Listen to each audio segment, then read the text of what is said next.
మనకు చిన్నప్పటి జ్ఞాపకాలు చాలా స్పష్టంగా గుర్తున్నట్లు అనిపిస్తుంది. ఆ రోజులో జరిగిన సంఘటనలు, మనం మాట్లాడిన మాటలు, మనం చూసిన దృశ్యాలన్నీ అలాగే మన మెదడులో ఉన్నట్టు భావిస్తాం. కానీ మన మనసు గురించి చెప్పే సైకాలజీ ప్రకారం మన జ్ఞాపకాలు అంతగా ఖచ్చితంగా రికార్డు కావు. మన మెదడు ఒక కెమెరా లాగా ప్రతి విషయాన్ని అలాగే నిల్వ చేయదు. ఒక సంఘటన జరిగినప్పుడు దాని గురించి కొన్ని భాగాలను మాత్రమే గుర్తుంచుకుంటుంది. తర్వాత కాలం గడుస్తూ ఉండగా ఆ జ్ఞాపకాలు మారిపోతూ ఉంటాయి.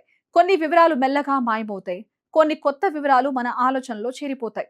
అలా కాలం గడిచే కొద్దీ మన జ్ఞాపకాలు కొంత మేరకు మారిపోయే అవకాశం ఉంటుంది. అందుకే కొన్నిసార్లు నిజంగా జరగని విషయాలు కూడా మనకు జరిగినట్లుగా అనిపించవచ్చు. అలాగే ఒక చిన్న సంఘటన మనకు చాలా పెద్దదిగా గుర్తుండిపోవచ్చు. ఇది మన మెదడు చేసే సహజమైన ప్రక్రియ. అందుకే మనం గుర్తుపెట్టుకున్న ప్రతి జ్ఞాపకం పూర్తిగా అలాగే జరిగిన సంఘటనతోని అనుకోవడం తప్పు కావచ్చు. కొన్నిసార్లు మన జ్ఞాపకాలు నిజానికి దగ్గరగా ఉంటాయి. కొన్నిసార్లు మన ఊహలతో కలిసిపోయి కొత్త రూపం తీసుకొస్తాయి. ఇదే సైకాలజీలో మెమరీ ఇల్యూషన్ అని చెప్పే విషయం.